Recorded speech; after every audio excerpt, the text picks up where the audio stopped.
हरिधन जेठ की दोपहरी में ऊख में पानी देकर आया और बाहर बैठा रहा। घर में से धुआं उठता नजर आता था। छन छन की आवाज भी आ रही थी। उसके दोनों साले उसके बाद आए और घर में चले गए। दोनों सालों के लड़के भी आए और उसी तरह अंदर दाखिल हो गए, पर हरिधन अंदर न जा सका। उधर 1 महीने से उसके साथ यहाँ जो बर्ताव हो रहा था, और विशेषकर कल उसे जैसी फटकार सुननी पड़ी थी, वह उसके पाँव में बेड़ियां सी डाले हुए थी। कल उसकी सास ही ने कहा था, मेरा जी तुमसे भर गया, मैं तुम्हारा जिंदगी भर का ठेका लिए बैठी हूँ क्या। और सबसे बढ़कर अपनी स्त्री की निठुरता ने उसके हृदय के टुकड़े कर दिए थे। वह बैठी यह फटकार सुनती रही, पर एक बार भी तो उसके मुंह से न निकला, अम्मा तुम क्यों उनका अपमान कर रही हो। बैठी गट गट सुनती रही। इस घर में वह कैसे जाए? क्या फिर वही गालियां खाने? आज इस घर में जीवन के 10 साल गुजर जाने पर यह हाल हो रहा है। मैं किसी से कम काम करता हूँ? दोनों साले मीठी नींद सो रहते हैं और मैं बैलों को पानी सानी देता हूँ।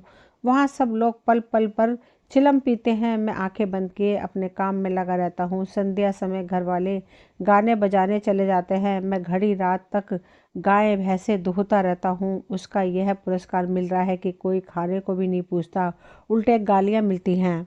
उसकी स्त्री घर में से ढोल लेकर निकली और बोली, जरा से कुएं से खींच लो, एक बूंद पानी नहीं है। हरिधन ने डोल लिया और कुएं से पानी भर लाया। उसे जोर की भूख लगी हुई थी। समझा अब खाने को बुलाने आएगी, मगर स्त्री डोल लेकर अंदर चली गई। वहीं की हो रही। हरिधन थका मांदा शुदा से व्याकुल पड़ा पड़ा सो गया। सहसा उसकी स्त्री गुमानी ने आकर उसे जगाया। हरिधन ने पड़े पड़े कहा, क्या है? क्या पड़ा भी न रहने देगी या और पानी चाहिए?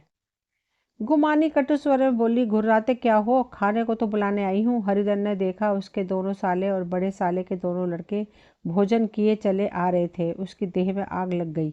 मेरी अब यह नौबत आ पहुँच गई कि इन लोगों के साथ बैठकर खा भी नहीं सकता। ये लोग मालिक हैं, मैं इनकी झूठी थाली चाटने वाला हूँ। मैं इनका कुत्ता हूँ जिसे खाने के बाद एक टुकड़ा रोटी डाल दी जाती है। यही घर है जहाँ आज से 10 साल पहले उसका कितना आदर सत्कार होता था। साले गुलाम बने रहते थे, सास मुंह जोती रहती थी, स्त्री पूजा करती थी।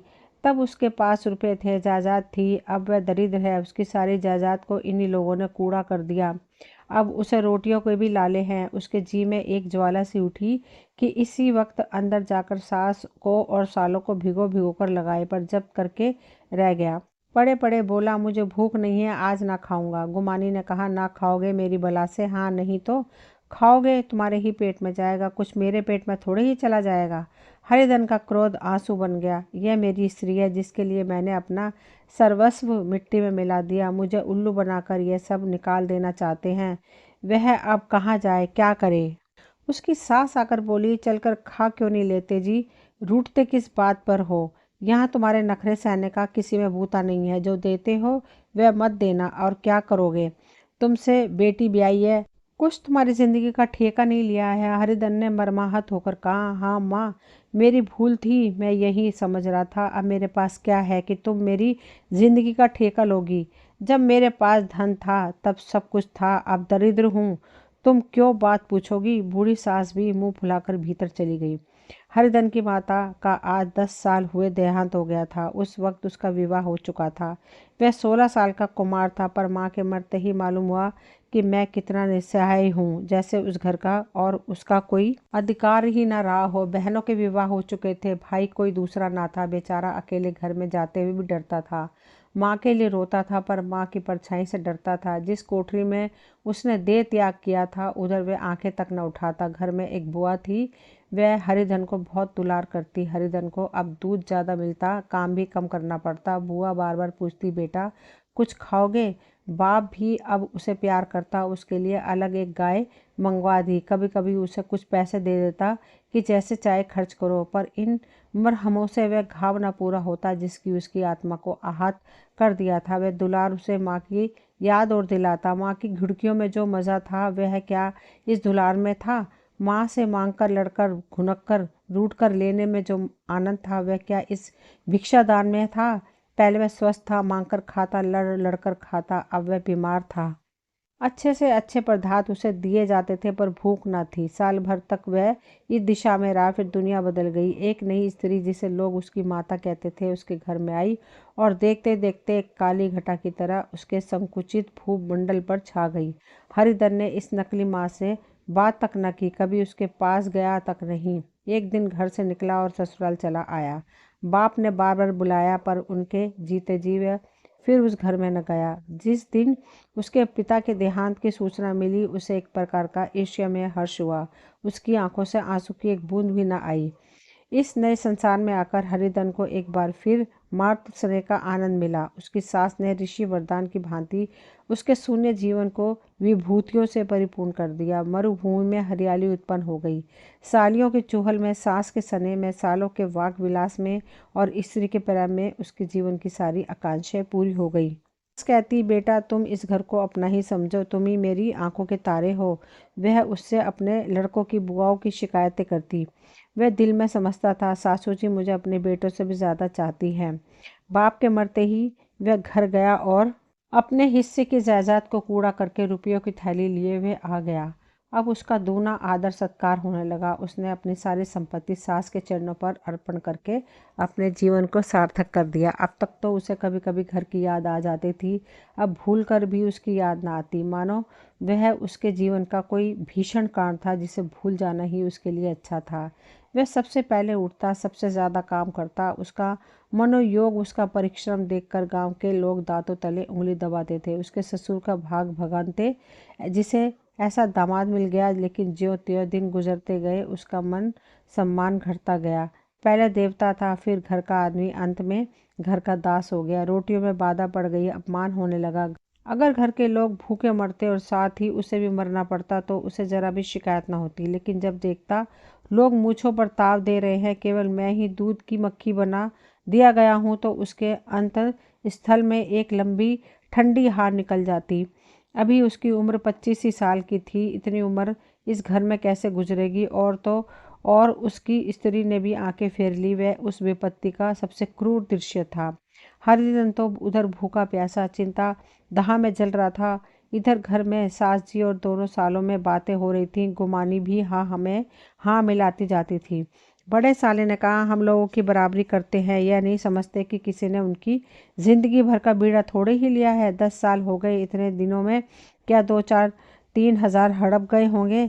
छोटे साले बोले, मंजूर हो तो आदमी घुड़के भी डांटे भी। अब इनसे कोई क्या कहे, ना जाने इनसे कभी पिंड छूटेगा भी या नहीं। अपने दिल में समझते होंगे मैंने 2,000 रुपये नहीं दिए हैं, यह नहीं समझते कि उनके 2,000 कब के उड़ चुके। 1.25 सेर तो 1 जून को चाहिए ही।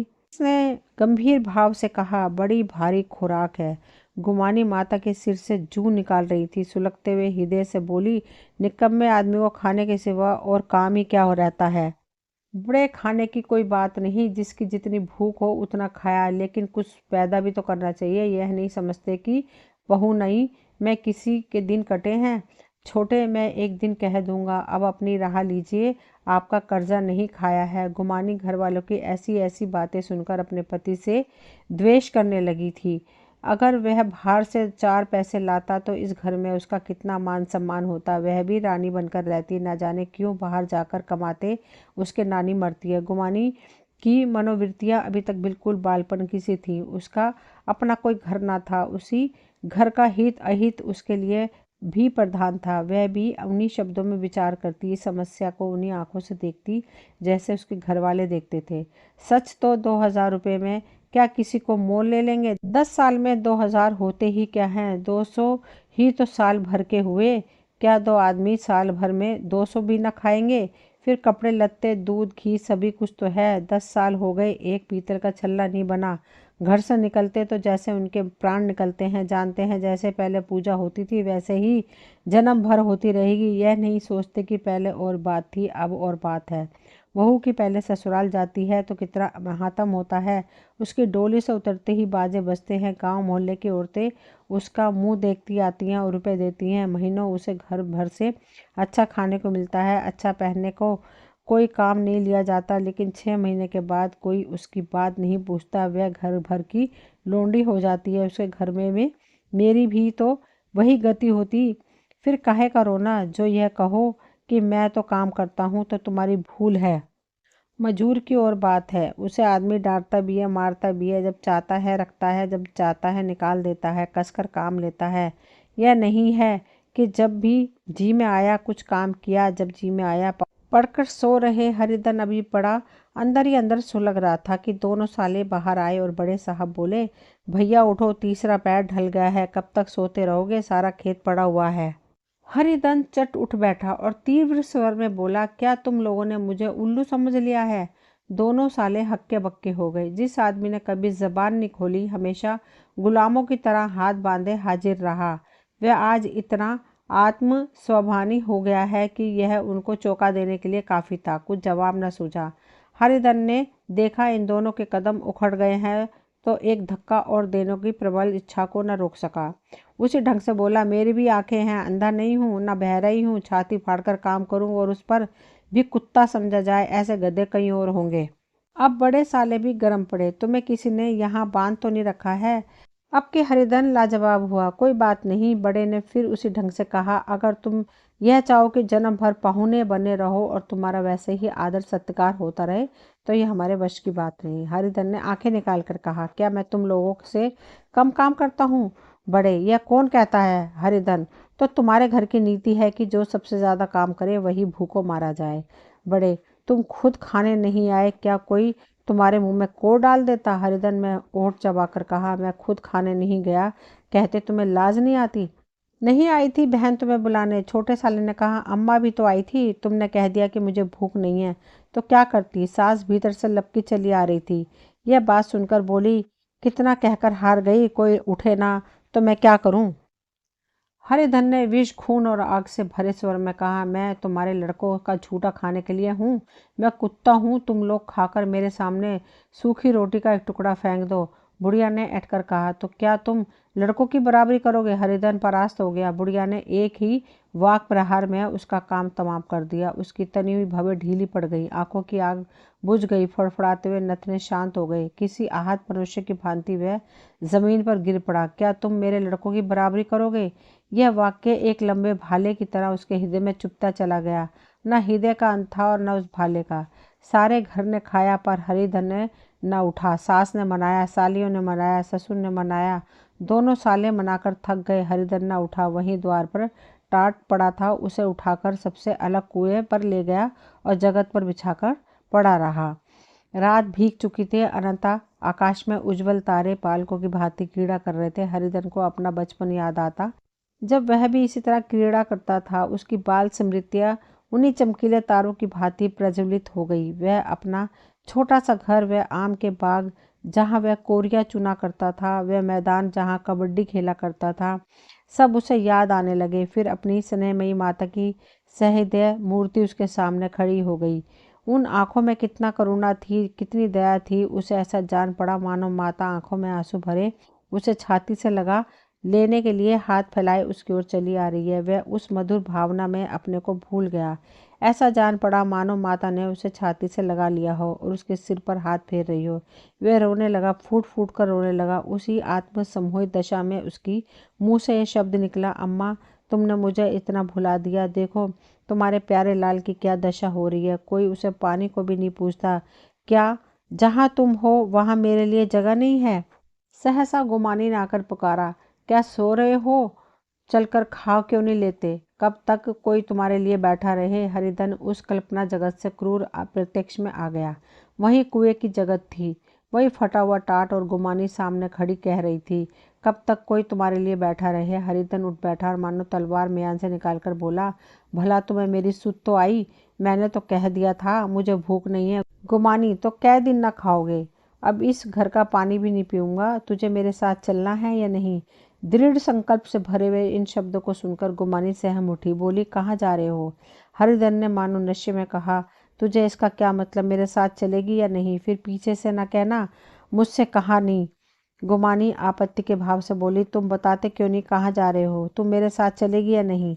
जब तक तुम बता नहीं दोगे मैं नहीं जाऊंगी। तो मालूम हो गया तू नहीं जाना चाहती। मुझे इतना ही पूछना था। नहीं, अब तक मैं आधी दूर निकल गया होता। यह कहकर वह उठा और अपने घर की ओर चला। गुमानी पुकारती रही, सुन लो सुन लो, पर उसने पीछे फिर कर नहीं देखा। 30 मील की मंजिल हरिधन ने 5 घंटों में तय की। जब वह अपने गांव की अमराइयों के सामने पहुंचा तो उसकी मातृ भावना उषा की सुनहरी गोद में खेल रही थी। उन वृक्षों को देखकर उसका विहल हृदय नाचने लगा। मंदिर का वह सुनहरा कलश देखकर वह इस तरह दौड़ा माना एक छलांग में उसके ऊपर जा पहुंचेगा। वह वेग में दौड़ा जा रहा था मानो उसकी माता गोद फैलाए उसे बुला रही हो। जब वह आमों के बाग में पहुंचा जहां डालियां पर बैठकर वह हाथी की सवारी का आनंद पाता, जहाँ की कच्ची बेरों और लिसोड़ों में एक स्वर्गीय स्वाद था, तो वह बैठ गया और भूमि पर सिर झुकाकर रोने लगा मानो अपनी माता को अपनी विपत्ति कथा सुना रहा हो। वहाँ की वायु में, वहाँ के प्रकाश में मानो उसकी विराट रूपणी माता व्याप्त हो रही थी। वहाँ की अंगुल अंगुल भूमि माता के पद चिन्हों से पवित्र थी। माता के स्नेह में डूबे हुए शब्द अभी तक मानो आकाश में गूंज रहे थे। इस वायु और इस आकाश में न जाने कौन सी सजीवनी थी जिसने उसको शोकार्त हृदय को बालोत्सव से भर दिया। वह एक पेड़ पर चढ़ गया, आम तोड़ तोड़ कर खाने लगा। सास के वह कठोर शब्द, स्त्री का वह निष्ठुर आघात, वह सारा अपमान में भूल गया। उसके पांव फूल रहे थे, तलवों में जलन हो रही थी, पर इस आनंद में उसे किसी बात का ध्यान न था। सहसा रखवाले ने पुकारा, वह कौन ऊपर चढ़ा हुआ है रे? उतर अभी, नहीं तो ऐसा पत्थर खींच के मारूंगा कि वही ठंडे हो जाओगे।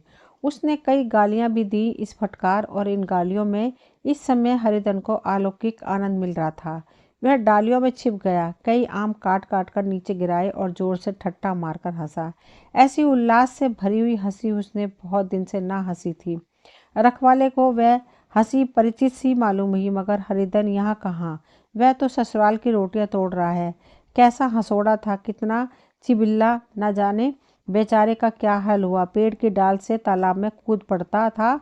अब गांव में ऐसा कौन है? डांट कर बोला, वहां बैठे बैठे हंसोगे तो आकर सारी हंसी निकाल दूंगा, नहीं सीधे से उतर आओ। वह गालियां देने जा रहा था कि एक गुठली आकर उसके सिर पर लगी। सिर सहलाता हुआ बोला, यह कौन शैतान है? नहीं मानता? ठहर तो मैं आकर तेरी खबर लेता हूँ। उसने अपनी लकड़ी नीचे रख दी और बंदरों की तरह चटपट ऊपर चढ़ गया। देखा तो हरिधन बैठा मुस्कुरा रहा था। चकित होकर बोला, अरे हरिधन, तुम यहाँ कब आए? इस पेड़ पर कब से बैठे हो? दोनों बचपन के सखा वहीं गले मिले। यहाँ कब आए? चलो घर चलो। भले आदमी, क्या वहाँ आम भी मैसर न होते थे? हरिधन ने मुस्कुरा के कहा, मगरू, इन आमों में जो स्वाद है वह और कहीं के आमों में नहीं। गांव का क्या रंग ढंग है मगरू, सब चैन चान है भैया। तुमने तो जैसा नाता ही तोड़ लिया। इस तरह कोई अपना गांव छोड़ देता है? जब से तुम्हारे दादा मरे सारी गृहस्थी चौपट हो गई। 2 छोटे छोटे लड़के हैं, उनके किए क्या होता है? हरिधन, मुझे अब उस गृहस्थी से क्या वास्ता भाई, मैं तो अपना ले दे चुका। मजूरी तो मिलेगी, तुम्हारी गैया मैं ही चरा दिया करूँगा, मुझे खाने को दे देना। मगरू ने अविश्वास के भाव से कहा, अरे भैया, कैसी बात करते हो? तुम्हारे लिए जान तक हाजिर है। क्या ससुराल में अब न रहोगे? कोई चिंता नहीं, पहले तो तुम्हारा घर ही है, उसे संभालो। छोटे छोटे बच्चे हैं, उनको पालो। तुम नई अम्मा से नाहक डरते थे, बड़ी सीधी है बेचारी, बस अपनी ही माँ ही समझो। तुम्हें पाकर तो निहाल हो जाएगी। अच्छा, घरवाली को भी तो लाओगे? हरिधन, उसका अब मुँह न देखूंगा, मेरे लिए वह मर गई। मगरू तो दूसरी सगाई हो जाएगी। अब की ऐसी महरिया ला दूंगा, उसके पैर धो धो कर पियोगे। लेकिन कहीं पहली भी आ गई तो? हरिधन, वह ना आएगी। हरिधन अपने घर पहुंचा तो दोनों भाई भैया आए कहकर भीतर दौड़े और माँ को खबर दी।